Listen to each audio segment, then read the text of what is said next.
Hoy estaremos viendo un caso de la segunda parte del siglo XIX, así que siéntate mientras vamos a Inglaterra. Mary Williams nació en Irlanda antes de mudarse a Liverpool siendo una niña, pero su vida al crecer estuvo lejos de ser fácil. Huérfana a una temprana edad, luchó por sobrevivir, encontrando poca estabilidad en un mundo que le ofrecía muy poco. Aún siendo adolescente, conoció y se casó con un hombre que fue descrito por aquellos que lo conocían como un borracho y un bruto.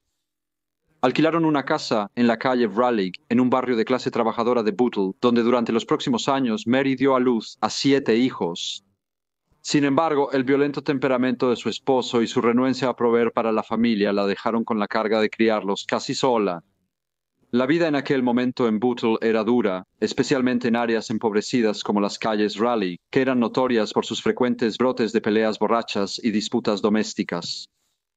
Mary también tuvo problemas con la policía a veces.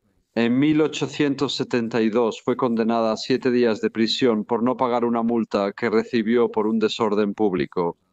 Sin embargo, esto no logró apaciguar su temperamento fogoso ni su tendencia a involucrarse en conflictos que en ocasiones se tornaban violentos. El lunes 20 de abril de 1874 estalló una pelea particularmente brutal en la que participaron Mary y otras 3 personas, 2 hermanas y el esposo de una de las mujeres.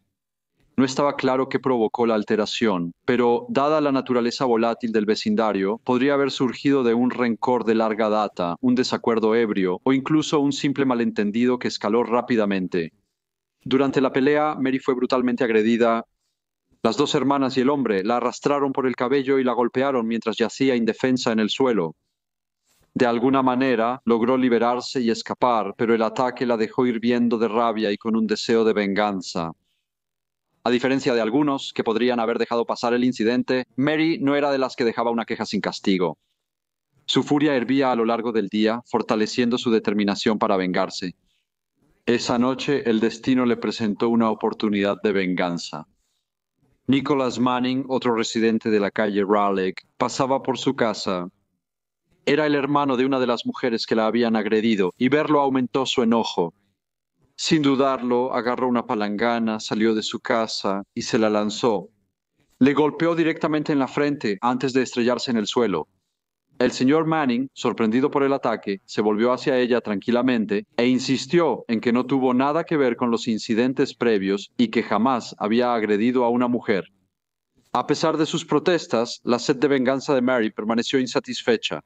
Un poco después, el señor Manning pasó una vez más por su casa y esta vez ella tomó medidas más drásticas. Sacó una pistola de debajo de su delantal y llamó al señor Manning. Cuando él se giró, ella le disparó. La bala golpeó al pobre hombre en su hombro. Al escuchar los disparos, la gente salió de sus casas para ver qué había sucedido, y para su horror, vieron a la señora Mary Williams parada en la puerta de su casa, con una pistola en la mano, mientras Nicholas Manning se agarraba el hombro, su camisa cubierta de sangre, pero estaba consciente y hablando, y aunque parecía una herida grave, no parecía ser fatal. Los vecinos se apresuraron a ayudar y alguien pidió asistencia médica. Luego llevaron al señor Manning al hospital Bootle para recibir tratamiento. Al llegar a la calle Raleigh, la policía entrevistó a los testigos. 2 oficiales hablaron con la señora Williams, pero quedaron bastante sorprendidos por su escalofriante falta de remordimiento y aparente indiferencia ante sus acciones. Les dijo que dejaría una marca en el hombre que llevaría hasta su tumba. Cuando un oficial le preguntó por qué había disparado al hombre, ella respondió, casi con orgullo, que había disparado al señor Manning con pólvora y bala, y se jactó de que si tuviera la oportunidad, cometería el mismo acto de nuevo. Pero lo que quizás fue más impactante fue su afirmación de que sus acciones no eran solo una venganza personal. Eran, a sus ojos, un acto noble que había traído honor a su país. Esta extraña declaración dejó claro que ella se había sentido justificada en lo que había hecho, como si fuera parte de una misión más grande, incluso patriótica. Al registrar su casa, los oficiales hallaron pruebas que ahondaron en la perturbadora naturaleza del crimen. Escondidos en varios rincones de su casa, se encontraban objetos que pintaban un cuadro de premeditación, una caja de tapas, un baqueta, un frasco de pólvora y varias rondas de munición. Lo más revelador fue una pistola cargada y tapada, oculta debajo de la chimenea, lista para usar. La señora Williams parecía haber estado lista para un momento como este desde siempre. Con todas estas pruebas, fue acusada de herir y llevada a la estación de policía. Sin embargo, ahora lejos de las calles de Raleigh. Al ser preguntado, respondió de forma más serena. Afirmó que solo disparó la pistola para asustar al señor Manning, pero luego insistió en que en realidad fue su esposo quien le disparó después de que el señor Manning intentó agredirla. Pidió a los oficiales que hablaran con sus hijos, quienes dijo que podrían confirmar esta historia. La policía habló con los hijos de la señora Williams. El hijo mayor dijo que había escuchado los disparos, pero no sabía quién había disparado, mientras que los demás, que habían estado jugando afuera, dijeron todos que no habían visto nada. El esposo de Mary le dijo a los oficiales que en realidad estaba en el patio trasero buscando algo para arreglar una ventana rota cuando escuchó el sonido de un arma y corrió al frente de la casa. La policía habló con el señor Manning en el hospital y, como era de esperar, su declaración fue bastante diferente a la de la señora Williams. Le dijo a los oficiales que fue la señora Williams quien disparó, no su esposo, y además insistió en que, a pesar de las acusaciones hechas por la mujer, nunca le había puesto una mano encima. Con el paso de los días, la condición del señor Manning empeoró y, a pesar de los esfuerzos del personal médico, el 3 de mayo de 1874 sucumbió a su lesión y murió. La autopsia confirmó que su muerte se debió a una intoxicación sanguínea causada por los disparos. El caso, que ya había atraído considerable atención, ahora adquirió una importancia aún mayor. La señora Mary Williams inicialmente había sido acusada del delito menor de herir, pero tras la muerte del señor Manning, la acusación contra ella se intensificó, ya que las autoridades ahora reclasificaron el delito como asesinato. La señora Mary Williams fue mantenida en prisión para esperar su juicio. El juicio tuvo lugar el 13 de agosto de 1874 en el prestigioso St. George's Hall en Liverpool. El grandioso edificio neoclásico era un escenario imponente para tan sombríos procedimientos. Presidiendo el juicio estaba el señor juez Archibald, quien era bien conocido por sus severas sentencias. La señora Williams parecía frágil y débil en la corte, tanto que cuando se requería que los demás se pusieran de pie, se le permitía sentarse. El señor Potter representó a la fiscalía, mientras que el señor Ford defendió al acusado. En su declaración inicial, el señor Potter describió los eventos que llevaron a la muerte de Nicholas Manning y enfatizó que, aunque la causa exacta del tiroteo seguía siendo incierta, había habido una pelea entre el acusado, las dos hermanas del fallecido y el esposo de una de las hermanas. Reconoció que no se conocía la línea de tiempo de esta discusión, ya que el señor Manning había escrito en su declaración que había ocurrido poco antes de que le dispararan, mientras que otros testigos sugerían que había tenido lugar mucho antes. Lo que sí estaba claro, sin embargo, es que el señor Manning no tenía ninguna participación directa en las disputas. El señor Potter continuó diciendo que parecía no haber habido ninguna provocación por parte del señor Manning para justificar el acto violento contra él, y enfatizó que la ley juzga las intenciones de una persona por sus acciones. Mirando al jurado, señaló a la señora Williams y dijo que ella había usado un arma peligrosa, lo que indicaba su intención de hacer daño, y dado que la lesión condujo a la muerte, legalmente equivalía a asesinato, incluso si ella no tenía la intención de matar.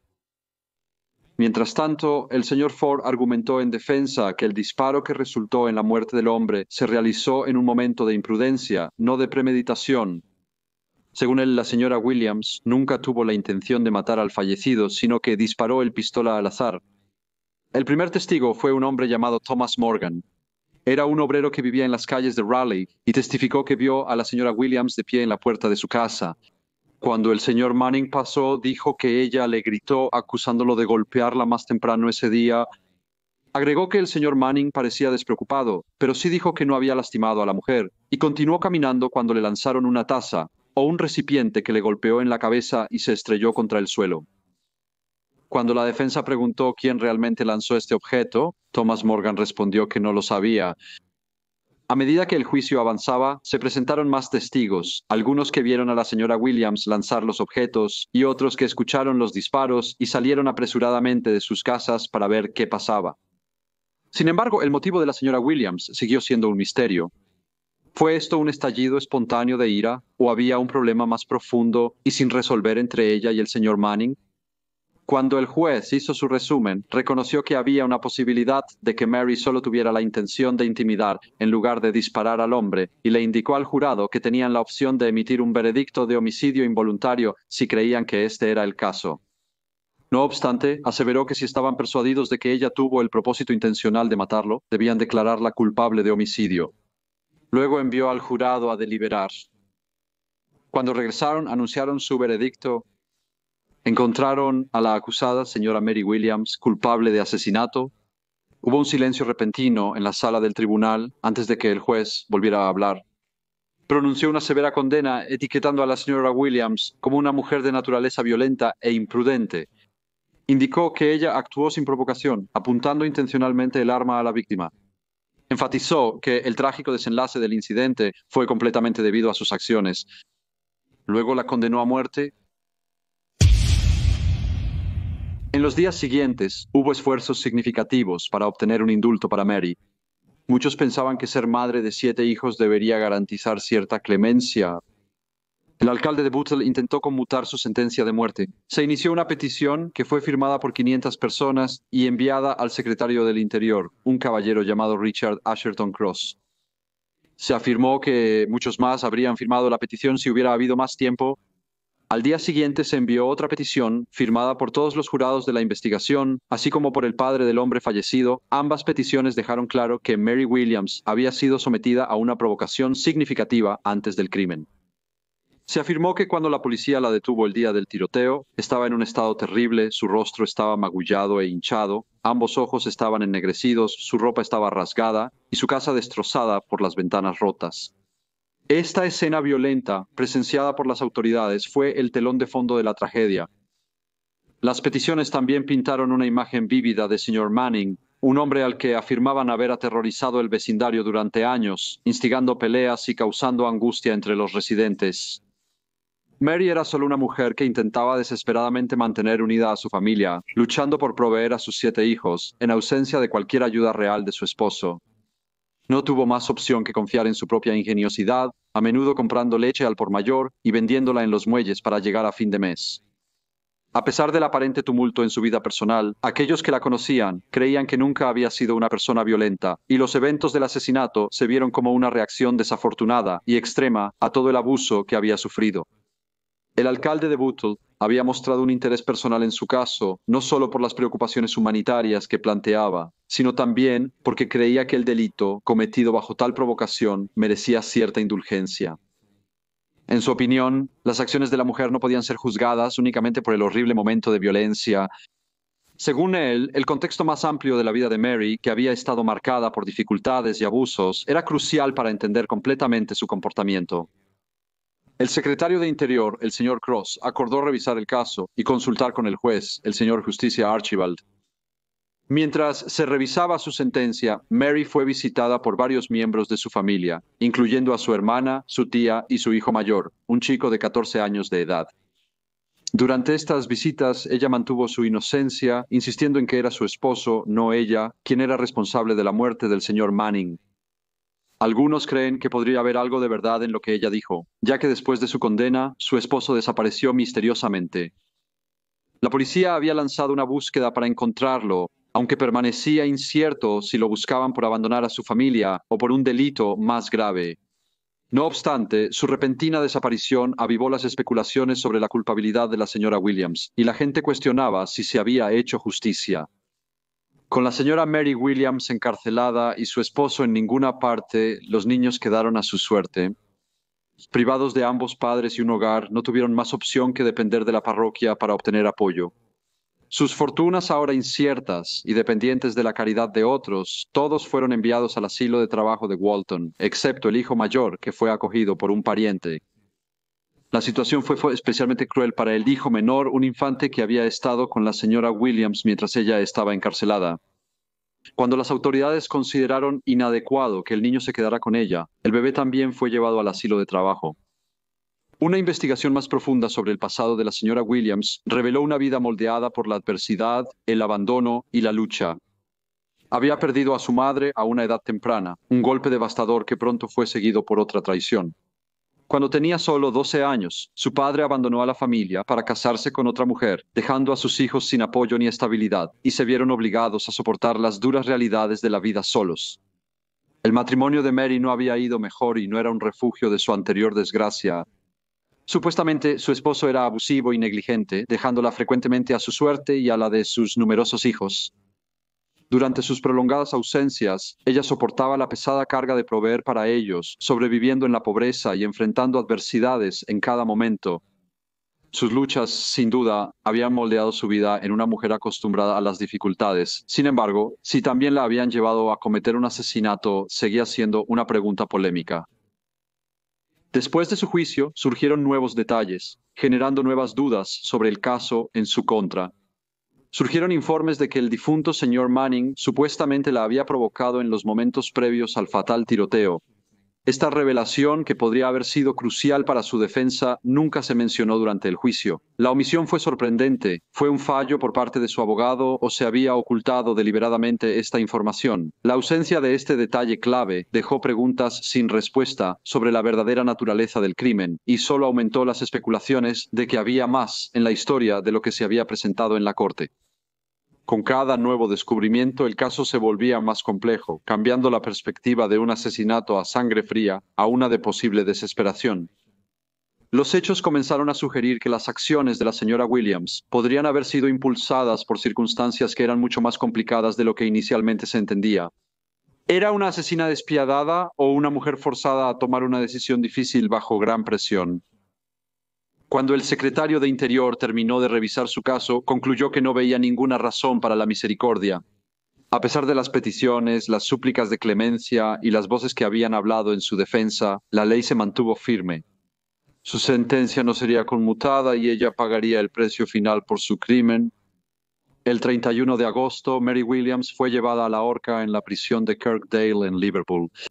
Los testigos informaron que ella mantuvo su inocencia hasta los últimos momentos de su vida, y mientras esperaba que se le colocara la soga alrededor del cuello, estrechó la mano de la matrona de la prisión y se despidió con las palabras: «Adiós y Dios los bendiga a todos». Luego recitó varias oraciones y momentos después se abrió la trampilla bajo sus pies y fue ahorcada. Fue la primera mujer ejecutada dentro de la prisión. Antes de esto, las ejecuciones públicas habían sido comunes, pero las reformas en los castigos capitales habían llevado a que tales eventos se llevaran a cabo a puertas cerradas. La historia de Mary Williams es trágica y compleja.